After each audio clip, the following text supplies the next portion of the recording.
Agora a gente vai lançar algumas coisas interessantes aqui para fazer vocês refletirem um pouco.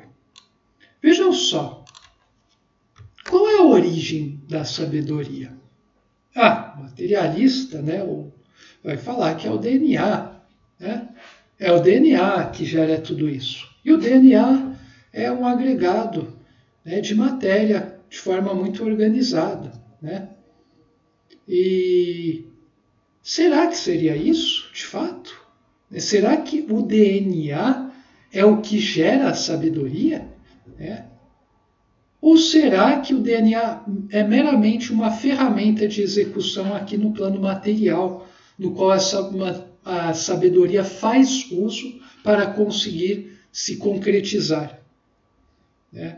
Porque assim, se você for levar as coisas do ponto de vista da matéria, você vai cair em vários, né, paradoxos. Você vai chegar em enigmas, né, em mistérios, em coisas que não fazem sentido. Daí você vai ficar tentando se aprofundar sem se aprofundar nada. Né? Você vai estar andando em círculo. Porque assim, o DNA ele tem várias funções, né? A gente descobriu vários aspectos do DNA. Só que isso não quer dizer que ele seja a causa dessas coisas. Então, o que haveria por trás disso tudo? Existe alguma coisa, né, alguma inteligência, né, algum psiquismo que está coordenando tudo isso, que está fazendo o DNA funcionar como ele funciona, que está dando orientação. Daí, quando a gente fala em inteligência, é algo determinístico, né? Que tem uma intencionalidade, que o DNA em si não tem intencionalidade, apesar dele manifestar essa intencionalidade. Isso não quer dizer que você vê um carro andando com vidro escuro, né, pela estrada. Não é por causa disso que você vai atribuir ao carro em si esses movimentos que ele está tendo. Existe um motorista lá dentro que você não está enxergando por causa do vidro escuro, que é responsável por aquele movimento mais ou menos ordenado da máquina, certo?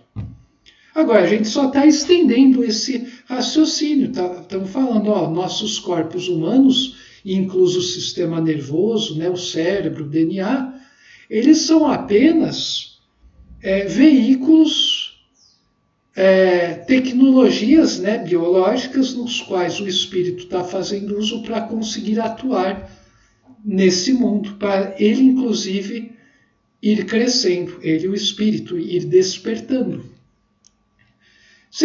Eu vou colocar aqui várias referências, né, para vocês perceberem que a ciência hoje em dia, a vanguarda da ciência está começando a deixar para trás essa visão de que o DNA, ele gera, né, tudo, e a inteligência vem do DNA.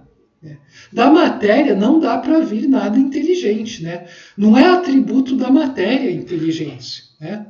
Apesar ela seguir leis, né? Seguir entre aspas, né? A inteligência é atributo do espírito, que é o polo diametralmente oposto ao da matéria, apesar deles estarem integrados, como eu sempre digo. Então, assim, você não pode, se você atribui inteligente a alguma coisa bioquímica, né, material, molecular, você está com um sério problema aí, meu amigo, porque a ciência está começando a abandonar isso. Devagarinho, mas está abandonando, e de forma cada vez mais determinada. Um monte de caras está começando a abandonar, só que de forma muito lenta e maquiada essas visões, porque eles estão vendo que vai dar em nada. Né? A humanidade vai cair num buraco se ela continuar insistindo muito nisso. Então, assim, de certa maneira é lento, mas é rápido, porque assim,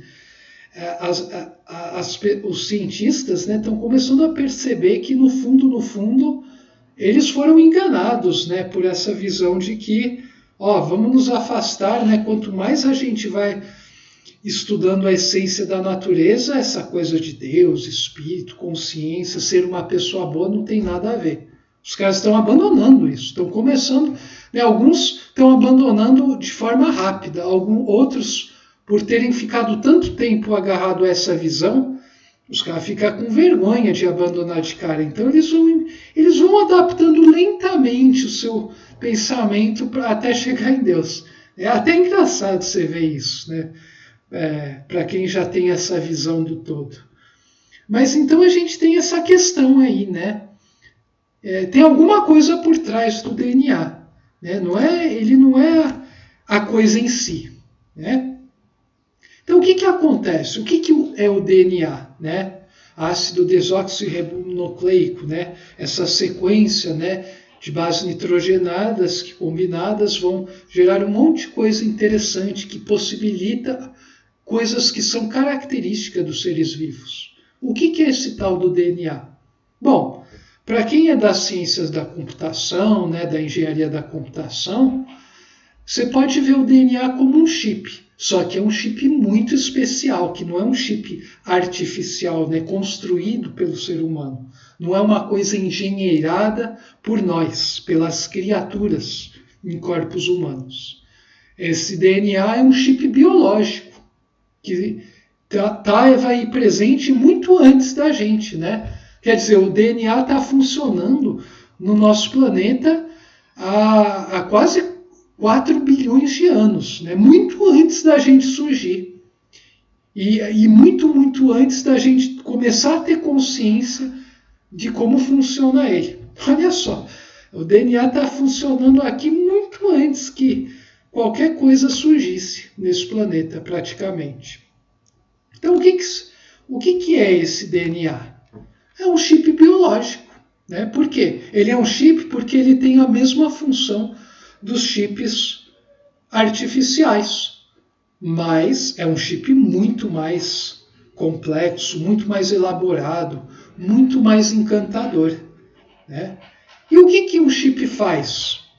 Ele recebe informação, ele grava essa informação e ele transmite, ele vai, de certa maneira, passando para outras entidades essa informação para que elas cumpram determinadas funções.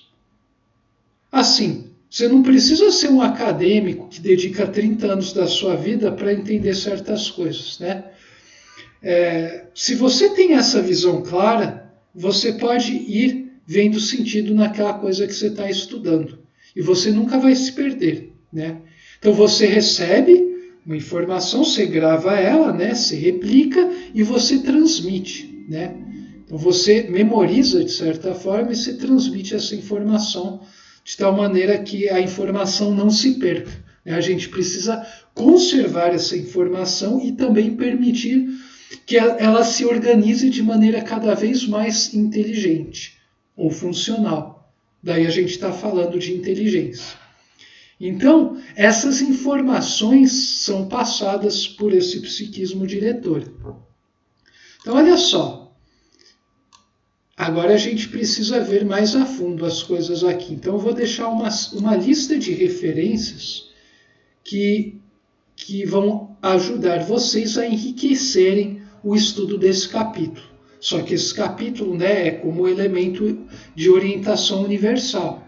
O resto são só aspectos específicos, né, descritivos, mais analíticos, que vão acabar confirmando tudo que está sendo apresentado, né, revelado por sua voz.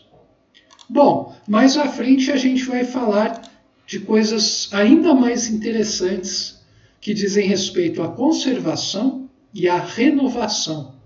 Vamos falar de misoneísmo e revolução dentro do âmbito do psiquismo das formas vivas. A gente se vê lá. Saudações fraternas.